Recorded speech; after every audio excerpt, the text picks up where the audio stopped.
Ya, dan kita akan ke informasi lainnya terkait ledakan yang terjadi kemarin. Sudah ada jurnalis Transmedia Deden Rahadian di lokasi kejadian di Garut. Selamat pagi, Deden.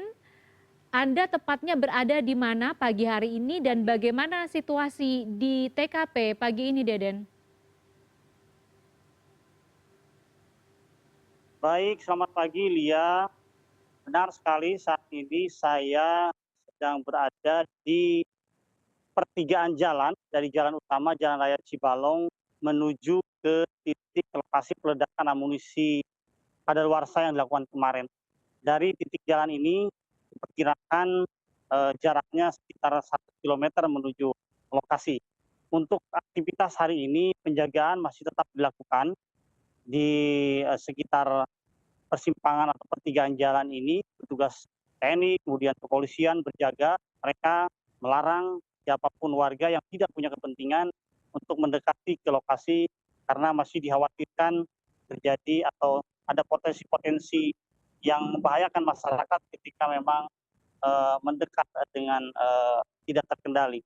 Kemudian kami yang berada di lokasi hari ini juga sempat berkomunikasi dengan beberapa orang warga yang memang lokasi rumahnya itu berada tidak terlalu jauh dari lokasi atau tempat kemarin dilakukan peledakan amunisi kadaluarsa. Salah satunya adalah Hilmi, warga yang memang satu-satunya rumah yang berada di pinggir jalan pintu masuk, kalau dikatakan seperti itu, menuju lokasi peledakan. Hilmi mengaku bahwa kemarin terjadi ledakan terdengar sebanyak 3 kali, tapi memang ledakan yang paling besar itu terjadi di ledakan kedua, sehingga dia merasakan karena berada dalam rumah waktu kejadian, dia merasakan guncangan yang begitu kuat, layaknya seperti gempa bumi begitu. Dan warga yang berada di lokasi memang mengakui tempat ini sudah sering kali dilakukan proses peledakan amunisi dan berulang kali, dan warga selalu diberikan informasi oleh pihak terkait, oleh TNI, bahwa akan dilakukan peledakan, dan prosesnya itu sendiri biasanya tidak serta-merta dilakukan begitu saja, tetapi memakan waktu paling tidak 2 pekan sebelum peledakan itu persiapan sudah dilakukan secara matang oleh pihak-pihak terkait. Dan sampai pagi ini rencananya pihak yang berwenang, Panglima Kodam 3 Siliwangi, kemudian Kapolda Jawa Barat dan Gubernur Jawa Barat juga akan datang ke Garut. Salah satunya nanti direncanakan akan meninjau lokasi di mana tempat peledakan amunisi kadaluarsa yang kemarin, yang akhirnya kita harus berduka kehilangan 13 orang warga termasuk 4 diantaranya anggota TNI. Lia. Ya, Deden, tadi saksi yang Anda wawancarai mengatakan bahwa ia mendengar ada 3 kali ledakan seperti itu, Deden, dan yang paling besar adalah ledakan yang ia rasakan, ledakan kedua. Kalau dari gambar yang beredar kemarin, kita hanya melihat 1 kali ledakan seperti itu, Deden. Berarti ini ledakan kedua adalah ledakan yang kemungkinan membuat para korban ini meninggal dunia atau seperti apa, Deden? Apakah Anda memiliki informasi lanjutannya?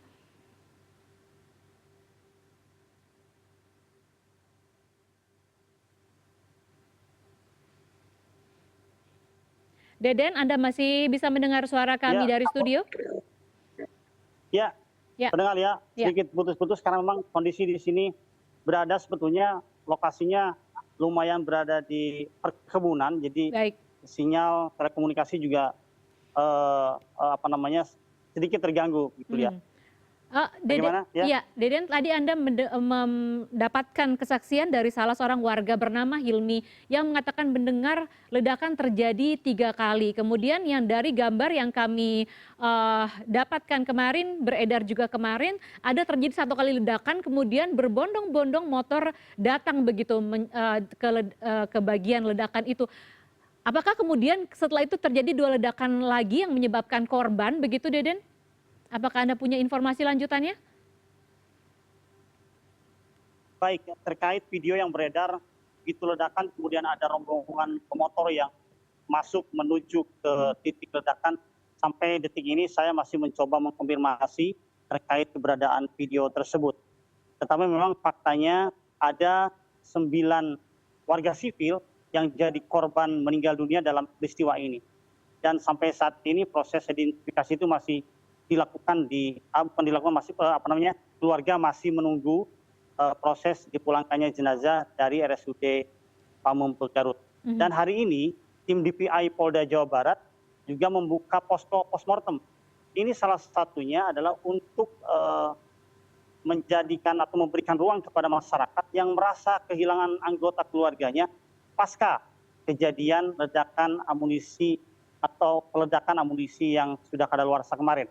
Jadi ketika ada warga masyarakat yang merasa kehilangan anggota keluarganya, maka dipersilakan untuk datang ke RSUD Pamengpeuk Garut dengan membawa ciri-ciri, menyampaikan mulai kapan yang bersangkutan hilang. Tentunya yang akan dilayani adalah mereka yang dinyatakan hilang setelah kejadian peristiwa peledakan Senin kemarin.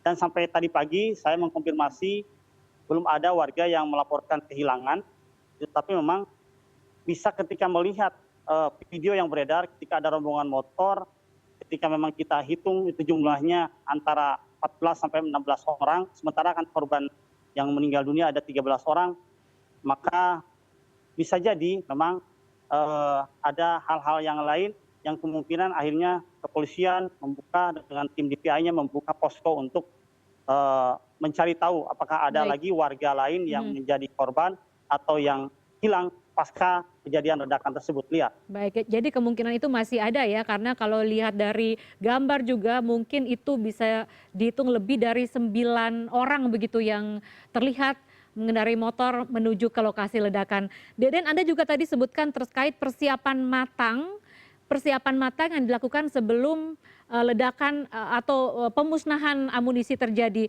Apa saja persiapan matang yang seharusnya dilakukan? Apakah Anda punya informasinya, Deden? Baik, jadi ketika kami tadi melintasi jalan dari arah Pamengpeuk Kabupaten Garut ataupun dari sebaliknya dari arah Kecamatan Cipatujah Kabupaten Tasikmalaya, itu ada beberapa titik yang memang sengaja dipasang spanduk atau poster yang berisi peringatan bahwa Anda akan melintasi lokasi peledakan amunisi yang sudah tidak terpakai. Pun demikian, ketika kita akan masuk ke pertigaan jalan menuju lokasi titik ledakan, itu juga terpasang 2 poster dengan tanda pelarangan siapapun yang tidak punya kepentingan untuk masuk ke dalam. Kemudian kalau menurut pengakuan dari warga, Lia, bahwa beberapa hari sebelum diberikan peringatan oleh petugas bahwa esok hari akan dilakukan peledakan dan warga masyarakat diminta untuk tidak mendekat lokasi. Bahkan ketika ada masyarakat petani, karena ketika ada petani yang mendekati lokasi untuk tujuan bertani bukan untuk menonton, itu pun diminta oleh petugas untuk menjauhi lokasi. Kemudian di samping itu juga masyarakat diminta untuk tetap berada di tempat yang lebih aman selama proses peledakan ini terjadi. Tetapi memang, Lia, saya juga sempat berbincang dengan Ketua BPD Desa Sagara, Pak Doni namanya. Tadi saya sempat berbincang, saya merekam juga pernyataannya. Pak Doni menyampaikan bahwa peristiwa ini tentu menjadi pukulan berat bagi warganya karena memang ada 9 warga sipil yang beberapa di antaranya adalah warga Sagara yang jadi korban. Pak Doni mengaku prihatin dan mempertanyakan kepada pihak terkait, pihak yang berwenang terkait kelayakan lokasi ini untuk dijadikan tempat peledakan amunisi yang sudah kadaluarsa.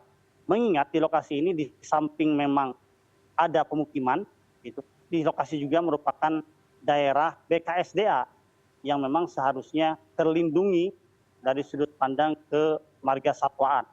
Dan Pak Doni sendiri mengkonfirmasi ketika kami kemarin memang kalau dilihat ditarik dari titik lokasi peledakan mengikuti jalur jalan sampai ke pemukiman memang jaraknya antara 1,5 sampai 2,5 km.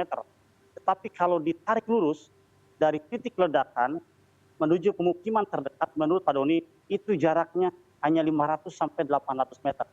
Bisa dipastikan jarak itu hampir sama dengan dari titik lokasi ledakan dengan rumah Pak Hilmi yang terdekat secara garis jalan.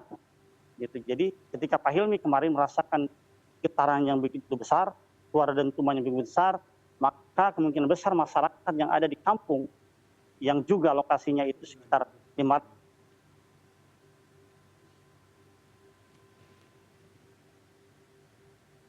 Deden?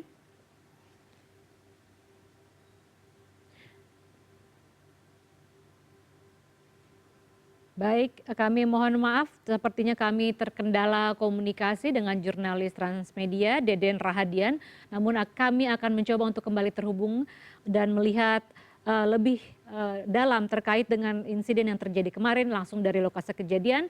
Namun sebelumnya kita lihat informasi terkait tim DVI Polda Jawa Barat yang membuka posko pos mortem di RSUD Pamempek, Garut, Jawa Barat. Masyarakat yang merasa kehilangan keluarga setelah kejadian ledakan amunisi bisa melapor. Sementara keluarga korban tewas sudah melakukan persiapan untuk pemakaman.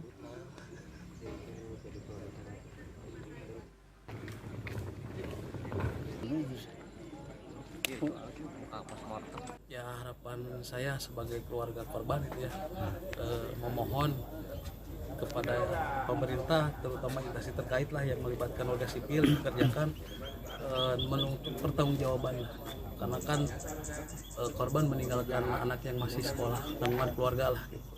Kedepannya harapannya ya pemerintah bisa mempertanggungjawabkan. Kang, nomor